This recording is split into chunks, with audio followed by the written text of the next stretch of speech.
ठीक है, पहला क्वेश्चन आपके सामने है। ठीक, in which year did Joseph Priestley discover oxygen gas? Oxygen gas का आविष्कार किसने किया था? जोसेफ प्रिस्टले ने किया था। और कब किया था ये बताइए आपने। ए गधा, 1900 कहां पहुंच गए तुम? 1900 पे थोड़ा हुआ है, 1774। Very good. 1774 में ये इन्होंने ऑक्सीजन गैस के साथ साथ और भी बहुत सारे गैसेस का भी 16 ऐसे गैसेस का आविष्कार किया था इन्होंने। तो कौन सा ऑप्शन आपका सही होगा?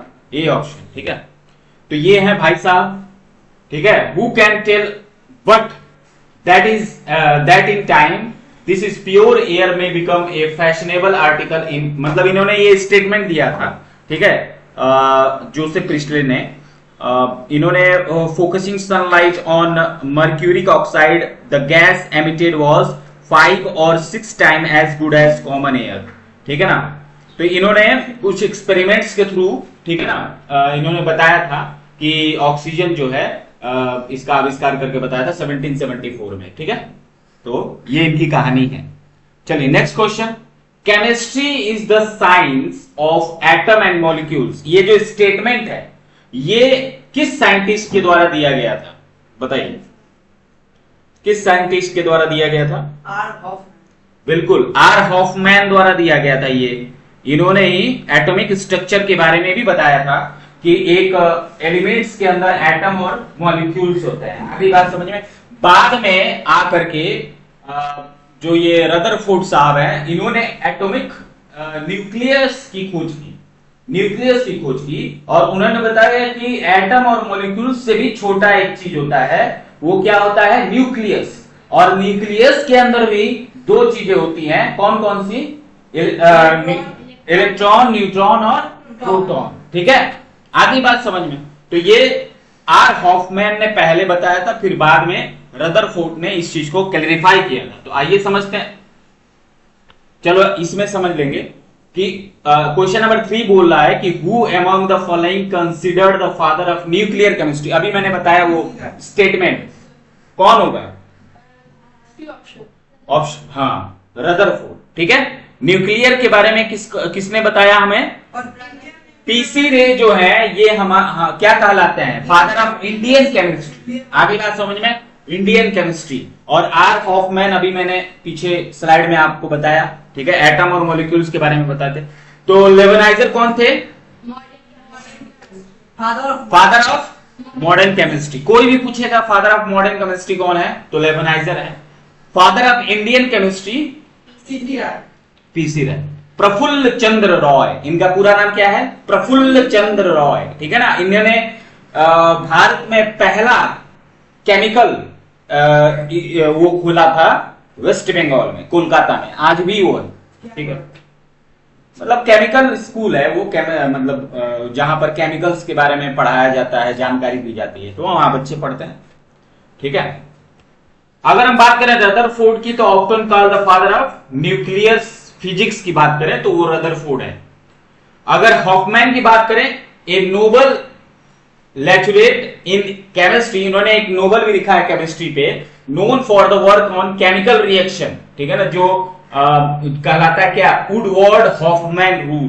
ठीक है ना, इन्होंने बताया था कि कैसे एटम और मॉलिक्यूल्स कैसे काम करते हैं, उनके ऊपर क्या केमिकल रिएक्शन में उनका क्या कंट्रीब्यूशन रहता है। तो ये सब चीजें इस बुक में इन्होंने, नियम कहलाता है, वो जो नियम लिखे थे, नियम से बना हुआ जो किताब है वो इन्होंने लिखा था। ठीक है, ओके, आगे 4th क्वेश्चन।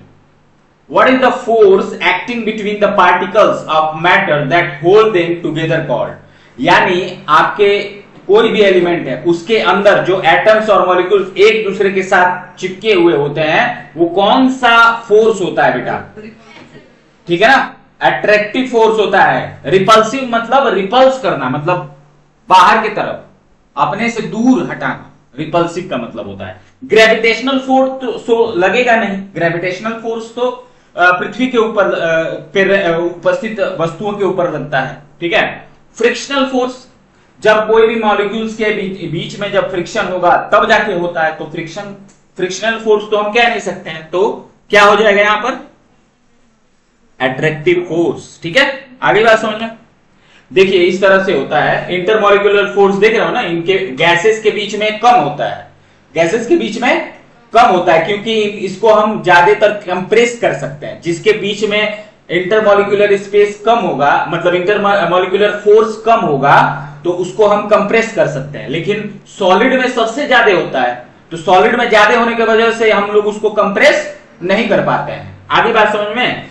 लिक्विड में भी थोड़ा सॉलिड से कम होता है और गैस से थोड़ा ज्यादा होता है। ठीक है ना, ये बीच वाला है, तो इसको भी हम कुछ हद तक कंप्रेस कर सकते हैं। इसी को कंप्रेस करके हाइड्रोलिक क्रेन बना लेते हैं हम लोग, हाइड्रोलिक फोर्स लगा के हम लोग उससे काम करते हैं। ठीक है, तो इंटरमॉलिक्यूलर फोर्स जो होता है सॉलिड में सबसे ज्यादा, लिक्विड में उससे कम और सबसे कम गैस में। इसको इस वाले सीक्वेंस में भी याद रखिएगा, पूछेगा कभी कभी। ठीक है, पांचवा क्वेश्चन आपसे पूछ रहा है, which of the following option is correct example of an amorphous solid. Amorphous solid आप लोगों को मालूम होगा क्या होता है। आते ही बहनी खराब कर दी अपना, आते ही खराब कर दी बहनी। अरे जो जो क्रिस्टल रूप में होता है, क्रिस्टल रूप में नहीं, तो डायमंड अमरफोरस सॉलिड नहीं है ना बेटा, उसका चतुष्फलकीय कहा जाता है, तो ग्लास में होता है वो। एमरफोरस सॉलिड किसको कहा जाता है, ग्लास से बना हुआ कोई सब्सटेंस होगा उसको कहा जाएगा। आगे बात समझ में, तो थोड़ा सा समझ लेते हैं। देखो, amorphous solid are characteristics by a lack of a long range या फिर ऑर्डर्ड इंटरनल स्ट्रक्चर, मतलब ऐसा क्रिस्टलीय पदार्थ जिसको हम क्या कर सकते हैं, शीट के रूप में क्या कर सकते हैं, यूज कर सकते हैं, बना सकते हैं। तो क्या डायमंड को आप शीट के रूप में ही बना सकते हो, क्रिस्टल रूप में ये थोड़े होता है, ये तो तुम्हारा हेक्सागोनल उसमें वो होता है। लेकिन ये जो है ये अमरफोरस सॉलिड होने की वजह से क्रिस्टल फॉर्म में मिलता है। ठीक है ना, ये crystalline solid diamond iron rod होगा ही नहीं, ग्लास होगा। ठीक है ना, द एटम्स और molecules in a glass are arranged randomly, इसमें रैंडमली होता है। अमरफोरस सॉलिड का मतलब होता है ऐसे पार्टिकल जो इसमें जो अरेंज हो, किस तरह से, रैंडम तरीके से। ठीक है, इस रैंडम तरीके से इसके अंदर कोई भी पर्टिकुलर कोई सेगमेंट ना हो। ठीक है ना, वैसे सॉलिड को क्या बोलेंगे, एमरफोरस सॉलिड। ठीक है ना, आगे बात समझ। चलिए next, What is the definite regarding the main characteristics of crystalline solid? अब इसमें क्रिस्टलाइन सॉलिड की बात पूछ रहा है, बताइए।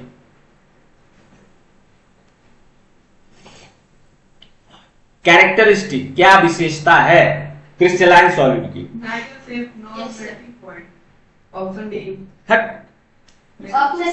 Both A definite geometric shape and A definite melting point. इनका जो क्रिस्टलाइन सॉलिड होता है, बिल्कुल क्यों नहीं, मेल्टिंग पॉइंट होता है, बिल्कुल होता है। क्यों, क्रिस्टलाइन सॉलिड का मेल्टिंग पॉइंट, ग्लास को पिघला के तुम दूसरा स्ट्रक्चर नहीं बना सकते हो, बिल्कुल बना सकते हो। तो इसका ऑप्शन नंबर क्या हो जाएगा, सी इज द राइट आंसर। ठीक है, next, the density of gases primary depends on which of the following physical factor. जो डेंसिटी ऑफ गैसेस है, जो गैस का घनत्व है, वो किसके फिजिकल फैक्टर पे डिपेंड करता है? On both pressure and temperature. क्या होगा? ऑन बोथ, हाँ बिल्कुल, प्रेशर पे और टेम्परेचर पे, क्योंकि उसका देखो डेंसिटी, हम उसको गर्म कर देंगे तो गैसेस की डेंसिटी क्या हो जाएगी, कम हो जाएगी। और जब कंप्रेस कर देंगे, उसका टेम्परेचर खूबे कम कर देंगे तो उसकी डेंसिटी क्या हो जाएगी, बढ़ जाएगी। आगे बात समझ में। तो ये क्या होता है, प्रेशर और टेम्परेचर दोनों पे ही डिपेंड करता है। आगे बात समझ में। और ये लिख लीजिए, ये क्वेश्चन, ये जो फॉर्मूला है ये बहुत इंपॉर्टेंट है। द डेंसिटी, इसको बोलते हैं रो। क्या बोलेंगे, रो। रो इक्वल टू, ये रिलेशनशिप होता है described in the ideal gas law. ये एक पढ़ोगे तुम लोग फिजिक्स में, गैस लॉ। गैस लॉ, एक साइंटिस्ट थे जिनका नाम था, ठीक है ना, उन्होंने ये लॉ दिया था जिसमें रो इक्वल टू रो क्या है? डेंसिटी है। किसकी क्या डेंसिटी है? तो गैस की डेंसिटी है, ठीक है। और PMA अपॉन RT होता है बेटा। तो P क्या है? प्रेशर, और T क्या है? टेम्परेचर, ठीक है ना। MR क्या है? मास है। M का मतलब मास, ठीक है ना। मतलब R का मतलब उसका एरिया, क्षेत्रफल।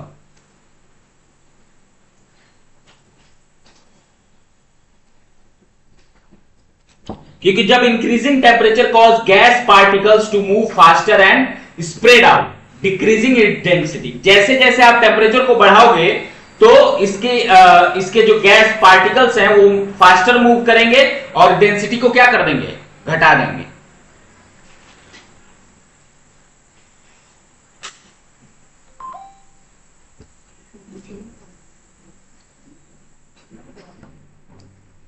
तो याद रहेगा, ये बहुत इंपॉर्टेंट फॉर्मूला है, ठीक, याद रखिएगा इसको। नेक्स्ट, ये बहुत इंपॉर्टेंट क्वेश्चन है, मैं इसको डबल स्टार दे रहा हूं। Which of the following pair regarding branches of biology and their founder is not correctly match? Not correctly match, जो करेक्टली मैच नहीं है, बताइए। बहुत बेहतरीन क्वेश्चन है, one of the best question.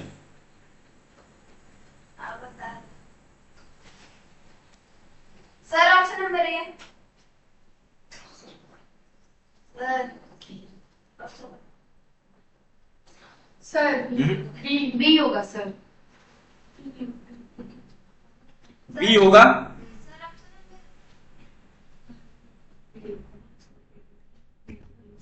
ये बताइए, फादर ऑफ बायोलॉजी जो है वो एरिस्टोटल नहीं है, ठीक है।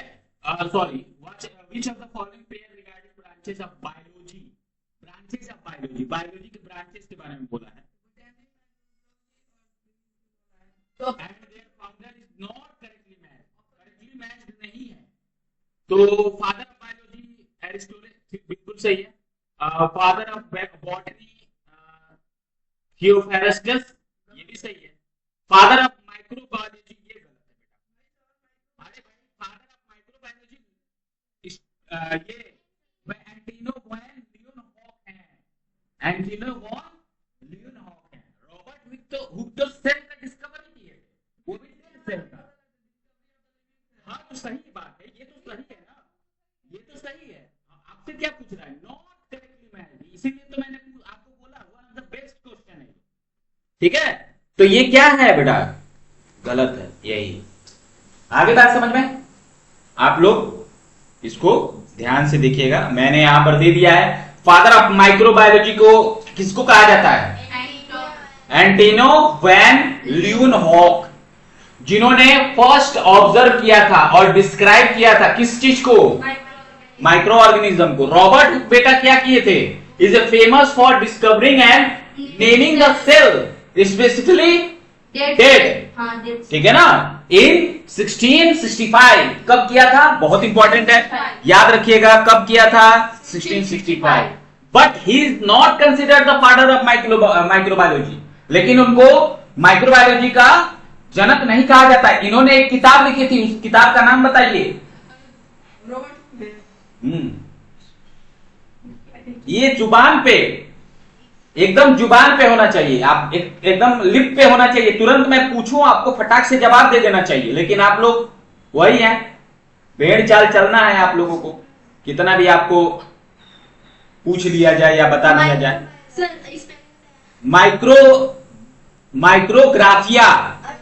माइक्रोग्राफिया, इन्होंने जो किताब लिखी थी वो क्या थी? माइक्रोग्राफिया, जिसमें इन्होंने माइक्रोस्कोप के बारे में बताया था, ठीक है ना। ये क्या है देखिएगा।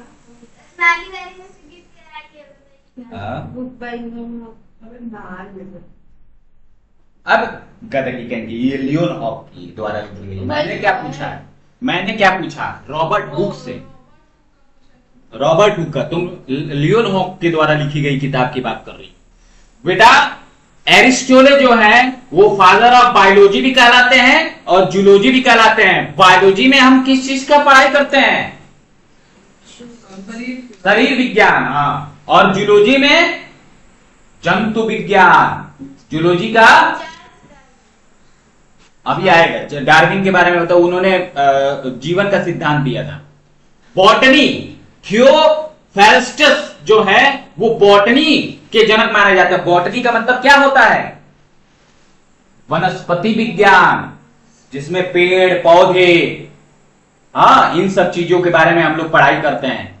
जब बीएससी करने जाओगे, बैचलर इन साइंस करने जाओगे, तो उसमें अगर तुम जाओगे ये पढ़ने के लिए, तो उसमें ब्रांच आता है। ये चारों ब्रांच टूट जाते हैं ऐसे करके, बायोलॉजी, जूलॉजी, बॉटनी टूट जाता है इसमें, ठीक है। बायोकेमिस्ट्री, ठीक है ना। सर आप 4 बताएं तो उसमें 3 या 1 क्या है? बायोकेमिस्ट्री भविष्य है, बायोकेमिस्ट्री हमारा भविष्य है। बायोकेमिस्ट्री के द्वारा ही हम जेनेटिकली किसी भी स्पीसीज को पुनर्जीवित कर सकते हैं, समझ रहे हो ना। जो यहां से जैसे डायनासोर विलुप्त हो गया, उसका डीएनए ले लिए और डीएनए डाल करके किसी दूसरे जानवर में उसका क्या कर दिए हम लोग, रिप्रोडक्शन करवा दिए। तो हो सकता है, मतलब वो ऐसा ही नहीं एकदम कि डायनासोर बन जाएगा, उसके जैसा दिखने वाला जानवर हमें मिल सकता है, ठीक है ना। आगे क्योंकि कोई आदमी मर गया, उसका डीएनए निकाल के धरती में डाल देंगे, कोई छोटे बच्चे में, तो उसके टाइप में बन जाएगा। छोटे बच्चे में कैसे डालोगे?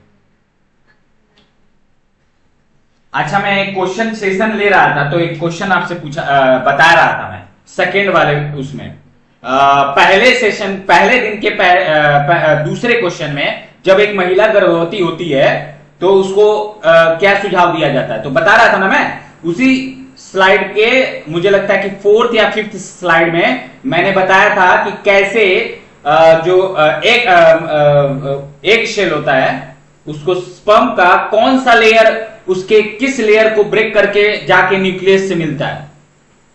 अभी मैं आपके प्रेजेंस ऑफ माइंड को अभी मैं टेस्ट कर दिया, बता दो।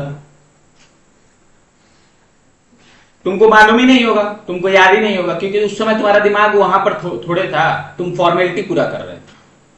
मेरे कहने का मतलब समझ रहे हो ना, तुम फॉर्मेलिटी पूरा कर रहे थे। सर ने बोला है देख लेना, देख लेंगे सर, क्या करना, देखना ही तो है, देख लेंगे, ऐसे ही देख लेंगे, चला देंगे। उसके बाद इधर सोचते रहेंगे कि कल क्या करना है, किसको क्या जाके बोलेंगे, उससे क्या बोलेंगे, इससे क्या बोलेंगे, चल रहा है। ये होता है कंसंट्रेशन। मैंने आप, इसीलिए मैं बात करता हूं आप लोगों को कि कंसंट्रेशन कितना जरूरी होता है। आपके पास दिमाग, जब तक आप कंसंट्रेट नहीं करोगे, आप कितना भी पढ़ाई कर दो, पूरा पोथा पढ़ लोगे तो भी उसका जीरो नहीं, जीरो आउटपुट निकल रहा है। जोना पेडुसिला, जोना पेडुसिला मैंने बोला था ना, एरियोसोम जो है स्पर्म के ऊपरी लेयर पे होता है, वो जोना पेडुसिला को क्या कर देता है, ब्रेक कर देता है, और स्पर्म के अंदर जो न्यूक्लियस होता है वो एग सेल के न्यूक्लियस से जाके मिल जाता है, तभी क्या फॉर्मेट होता है, जाइगोट। आगे बात समझ में। एक और क्वेश्चन पूछा था आप लोगों से मैंने, महिलाओं के अंदर 2 तरह के हार्मोन होते हैं, बताओ कौन कौन से? एड्रेनाइल और एड्रेनिल होता है, मतलब कुछ भी, बस यही बहुत तकलीफ होता है। एक अध्यापक जब बता रहा है अपना 100, तुम्हें मालूम है कि मैं उस 2 सेशन को लेने के लिए मैं कितना अपना समय बर्बाद करता हूं। कम से कम 4 दिन तक मैं उस पर रिसर्च करके वो क्वेश्चन ढूंढ के लेके आया हूं, लेकिन वैल्यू नहीं है ना, क्योंकि फ्री में मिलता है। इसीलिए वही फिजिक्स वाला, और उसके बाद से कितने बड़े बड़े वो हैं, वो वाले यही कंटेंट तुमको पैसा लेके देंगे, तो तुम्हें लगेगा कि अरे ये तो, इस पे तो पैसा दिए हैं तो ये बहुत बढ़िया कंटेंट होगा, इसका मतलब ये आएगा। यही फर्क होता है। एस्ट्रोजन और प्रोजेस्ट्रॉन, एस्ट्रोजन जो होता है और प्रोजेस्ट्रॉन होता है, बताया था कि नहीं? प्रोजेस्ट्रॉन फॉर प्रोटेक्शन, बताया था कि नहीं? ठीक है, चलिए। और एंटोनी वेन लियोनहॉक ने सबसे पहले किसका खोज किया था? लिविंग सेल का, ठीक है ना। बेसिकली इन्होंने बैक्टीरिया की खोज की थी। इसके साथ साथ और भी 2 चीजों का खोज किया था इन्होंने। कौन कौन सा? स्पर्म की खोज की थी, और एक और था, वो मेरे दिमाग से निकल रहा है, और एक और चीज था शायद उन्होंने उसकी खोज की थी। आइए, क्वेश्चन ये भी बहुत प्यारा है, बहुत ध्यान से पढ़िएगा। कह रहा है कि consider the following statement regarding cell size and measurement. Cell के साइज और मेजरमेंट के बारे में दो स्टेटमेंट आपसे दे रखा है। पहला स्टेटमेंट दे रखा है, the smallest known cell is bacterium with a size of 0.1 to 0.5 millimeter. Second, the largest known cell is an ostrich egg measuring approximately 170 mm into 130 mm. Which of the above statement is or are true? Only one, only two, both, one and two, neither one nor two. तो बेटा अगले question से जब मैं पूरा question slide का complete कर दूं, उसके बाद अपना आंसर अब सोच के रखो, जब मैं कंप्लीट कर दूं तब दो। यानी दोनों ही सही है। इसे कहते हैं बिना सोचे समझे उत्तर देना। ठीक है, कि आपको फटाक से बोलना है, बोलने की आदत है, बोल दिए बिना सोचे समझे। तो जीवन में भी वही काम करोगे, बिना सोचे समझे कोई काम करोगे। Option number B. Option number B, देखो पहली बात तो कॉमन सेंस यूज करो कि सर आपने यहां पर बोला कि सेल साइज के बारे में आप बात कर रहे हैं। हम यहां पर किसके बारे में बात कर रहे हैं? Cell size. क्या मिलीमीटर में कोई भी चीज होगी तो वो हम अपने आंखों से नहीं देख सकते हैं? बिल्कुल देख सकते हैं। क्या तो सेल को हम देख सकते हैं क्या? ना। तो क्या ऑप्शन नंबर है? ये गलत है ना। इतना थोड़े होगा, इतना बड़ा सेल हो जाएगा तब तो हमारा शरीर हाथी जितना हो जाएगा। एक सेल का अगर साइज इतना हो जाए तब तो गड़बड़ हो जाएगा ना। सेल का साइज इतना होता ही नहीं है। लेकिन यहां सेकेंड वाला सही बोल रहा है बेटा। तुम्हें मालूम है कि ऑस्ट्रिच एग का जो सबसे बड़ा लार्जेस्ट नोन सेल होता है, जिसका मेजरिंग इतना एक्यूरेट है, अप्रोक्सीमेटली दिया हुआ है, तो बिल्कुल ये सही है बेटा। तो कौन सा स्टेटमेंट सही जाएगा? क्लियर? तो smallest cell of is mycoplasma specifically PPLO कहा जाता है इसको, ठीक है ना, which measure up to 0.1 to 0.5 micrometre. किसमें नापा जाता है? मिलीमीटर में थोड़े, किसमें? माइक्रोमीटर में नापा जाता है, नॉट इन मिलीमीटर, क्योंकि millimetre would make it visible to the naked eye. अगर मिलीमीटर में होगा तो हम आंखों से देख लेंगे। ठीक है, वेयर आर दे माइक्रोस्कोपिक, क्योंकि हम आंखों से नहीं देख सकते हैं। ये किससे देख सकते हैं हम लोग? माइक्रोस्कोप से। आगे बात समझे तो लिख लीजिए कि सेल जो है उसका जो डायमेंशन होता है, उसका जो मेजरमेंट होता है वो 0.1 से 0.5 माइक्रोमीटर होता है। म्यू एम इससे डिनोट करते हैं।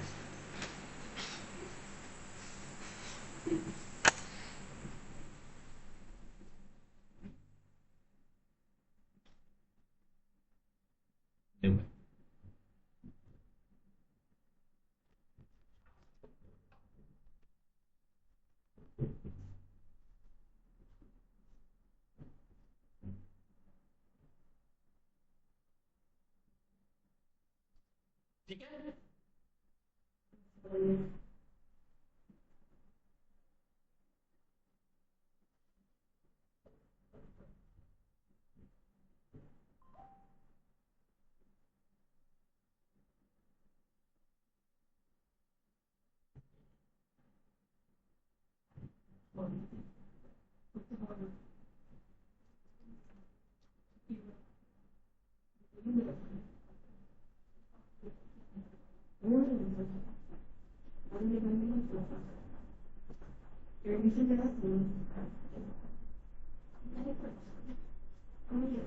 देखिए यहां पर जो पीपीएलओ है ना, इसको लिख लीजिएगा, प्लूरो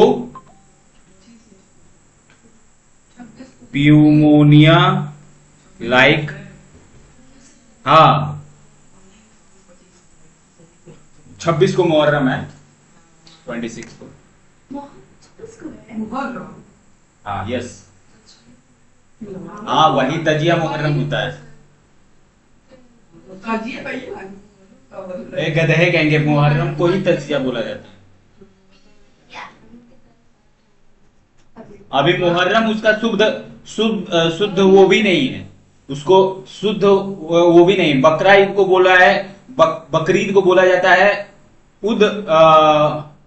उल मिलाद, ईद उल अजमा बोला जाता है, ऐसे कुछ उन लोगों में होता है। तो बड़ा टिपिकल लैंग्वेज है। चलो आगे बढ़ते हैं, इसको लिख लेना। पीपीएलओ का फुल फॉर्म होता है प्लूरो पेनियोनिया लाइक ऑर्गेनिज्म। मतलब ऑब्वियस, मतलब ये इसका कहने का मतलब होता है कि ऐसे ऑर्गेनिज्म जिनका जो साइज होता है वो 0.1 से लेके 0.5 माइक्रोमीटर तक, ठीक है ना, जिन्हें हम माइक्रोस्कोप से ही देख सकते हैं।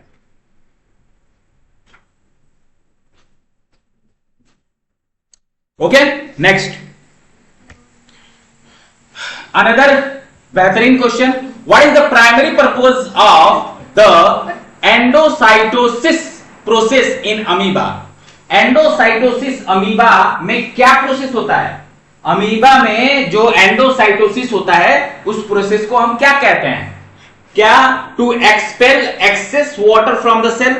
क्या ये प्रोसेस एक्सपेल करता है excess water from the cell से, या फिर to engulf food particle from its surrounding, या फिर टू डिवाइड द सेल, जो कि बाइनरी फिजन से करता है ये, ठीक है ना, टू फैसिलिटेट, या फिर to facilitate the diffusion of oxygen and carbon dioxide.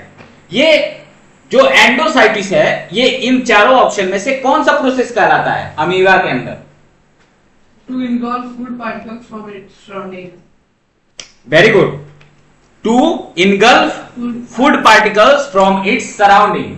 अपने चारों ओर के जितने भी माइक्रो ऑर्गेनिज्म को, मतलब उसको भोजन के रूप में अपने अंदर क्या करता है, ये ग्रहण करता है, इनगल्फ करता है, ठीक है ना, फूड पार्टिकल। तो एंडोसाइटोसिस इज द प्रोसेस, लिख लीजिए, is process where the cell membrane of an amoeba folds inward. वो क्या करता है, जैसे कि उसका जो सेल वॉल होता है वो क्या करता है, ऐसे क्या करता है, फोल्ड हो जाता है, फूड पार्टिकल को अंदर करके वो ऐसे फोल्ड हो जाता है और ये दोनों आपस में ऐसे फिर करके मिल जाते हैं और धीरे से करके उसको अंदर कर लेते हैं, ठीक है। और from A pocket capturing food particle, basically इसको भोजन करने का तरीका है।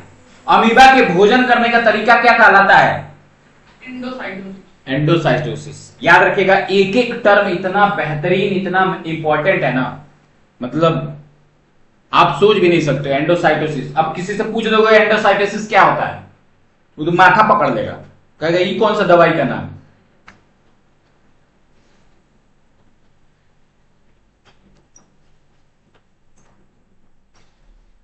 ओके, लिख लीजिए फटाफट।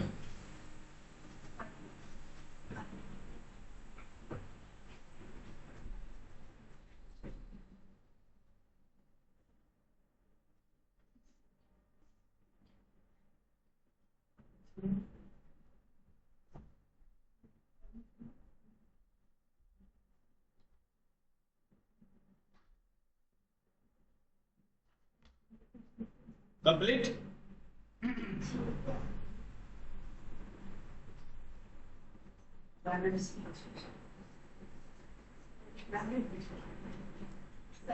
ये जो सेशन हो रहा है ये फिर यूट्यूब पे मिलेगा, ठीक, रोज मिलेगा, देख लेना आप। ये जो सेशन कर रहे हो अभी यूट्यूब पे मिल जाएगा शाम तक, ठीक है। आगे बढ़े। देखो जो पॉकेट होता है ना, इन सब के अंदर जो अमीबा के अंदर जो पॉकेट बनता है, खाना जिसमें होता है, अमीबा जो भोजन अपना खाना स्टोर करती है उसको क्या बोलते हैं? फूड वेपन, ठीक है ना, जो उसी में रख करके उसको पचाता है ये। Because amoeba cell membrane is flexible, इसका जो सेल मेम्ब्रेन होता है, जो इसका बाहर सेल का जो सबसे बाहरी लेयर होता है सेल मेम्ब्रेन, वो क्या होता है? फ्लेक्सिबल होता है। बाद में सेल वॉल। हाँ, तो सेल वॉल के नीचे जो वो होता है, लेयर होती है, वो बहुत फ्लेक्सिबल होता है। आगे बात समझ में, it can use this method to take in large substance that can not pass through the membrane by other mean. मतलब बेसिकली ये भोजन करने के लिए जो ये प्रोसेस अपनाता है उसको एंडोसाइटोसिस बोलते हैं। देखो इस तरह से एंडोसाइटोसिस, ये जो प्लाज्मा मेम्ब्रेन है, ये कुछ मॉलिक्यूल्स हैं छोटे छोटे, ठीक है ना, इसको क्या करता है, ये इस तरह से ऐसे अपने अंदर देगा, फिर धीरे धीरे उसको और अंदर ठेलेगा, ठेलते अंदर ले जाता है, ठीक है, ये एंडोसाइटोसिस होता है। अब अगला नेक्स्ट क्वेश्चन और बेहतरीन है, which is the most accurate statement, कौन सा सबसे बेहतरीन, सबसे सही स्टेटमेंट है explaining the difference between prokaryotic and eukaryotic cell.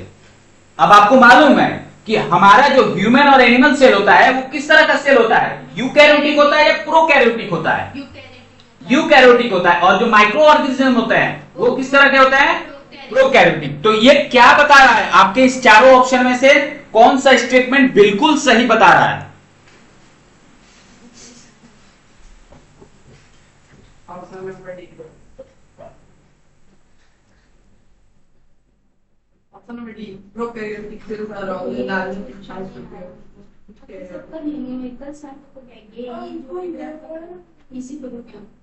Sir option number D, prokaryotic cells are always larger in size compare to eukaryotic cells. गधे हो क्या, एंड ये थोड़े कभी वो हो पाएगा।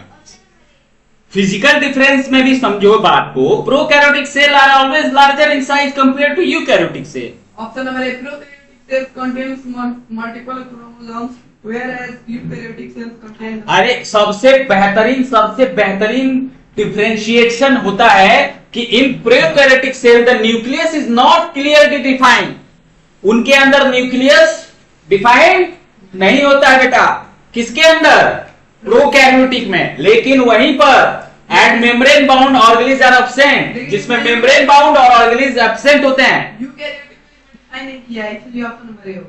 मेरी बात समझो, देख लीजिए, बोल रहा है prokaryotic cell contain multiple chromosomes where eukaryotic cell contain है सिंगल सेल। बिल्कुल गलत है जी, बोल रहा है कि मोस्ट एक्यूरेट स्टेटमेंट पूछ रहा है, डिफरेंशिएट करने के लिए नहीं पूछ रहा है तुमसे कि ऐसा स्टेटमेंट बताओ जो यूकैरियोटिक और प्रोकैरियोटिक को क्या कर रहा हो, डिफरेंशिएट कर रहा हो। आगे बात समझिए, तुमसे ये नहीं पूछा है क्वेश्चन में, यही गलती करते हो, यहां पर दोनों को डिफरेंशिएट किया है जो कि गलत भी है।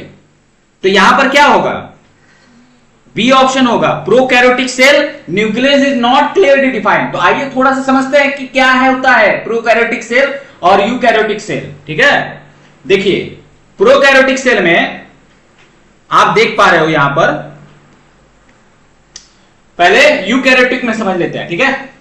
आपका क्या होता है, न्यूक्लियस होता है, एंडोप्लाज्मिक रेटिकुलम होता है, इसी में रफ एंडोप्लाज्मिक रेटिकुलम होता है और एक स्मूथ एंडोप्लाज्मिक रेटिकुलम होता है, साइटोप्लाज्म होता है, फिर इस न्यूक्लियस के अंदर क्या होता है, डीएनए। इसमें आपका सेल वॉल नहीं होता है ना, सेल क्या होता है, मेम्ब्रेन होता है, ठीक है ना। इसमें आपको माइटोकॉन्ड्रिया मिलेगा, ये लाइसोसोम हो गया, ये राइबोसोम हो गया, गोल्गी अपार्टस होता है, ठीक है। ये बहुत इंपॉर्टेंट चित्र है। अगर आपसे कह दिया जाए कि सेल, यूकैरियोटिक सेल या ह्यूमन सेल का चित्र बनाकर उसको क्या कीजिए, डिफाइन कीजिए, तो आपको ये चित्र अपने दिमाग में रखना है, बिना देखे बना दो कि ये आपका न्यूक्लियस है, इतना लिख दोगे, इतना बना दोगे तो एकदम तुम्हारा काम क्लियर हो जाएगा। आगे बात समझ में। और जो यूकैरियोटिक सेल होता है बेटा, उसमें ये क्या होता है, देखो यहां पर बस देखो, सेल वॉल होगा, ये वाला जो एकदम से बाहरी सेल होगा, ये मोटा जो देख रहे हो तुम लोग, वो सेल वॉल है। फिर इसके नीचे ये वाला जो हिस्सा है cell membrane, cell plasma membrane. इसमें न्यूक्लियस नहीं होता है, इसमें क्या होता है, सीधे न्यूक्लियोइड। एनिमल सेल में प्लाज्मा मेम्ब्रेन होता है, सेल मेम्ब्रेन होता है। प्लाज्मा मेम्ब्रेन बोल दो चाहे सेल मेम्ब्रेन बोल दो, हाँ एक ही बात है। राइबोसोम होता है, इसमें साइटोप्लाज्म होता है, ठीक है ना, ये सब होते हैं, ठीक है ना। ये क्या है, ये जो धागा नुमा जो आकृति देख रहे हो तुम, वो क्या है, डीएनए है। आगे बात समझ में? ऐसे डीएनए थोड़ा दिखता है। अरे बेटा ऐसे नहीं दिखता है, लेकिन अभी तुमको ऐसे डिटेल में नहीं ना बताएगा, यहां पर तुम भावनाओं को समझो।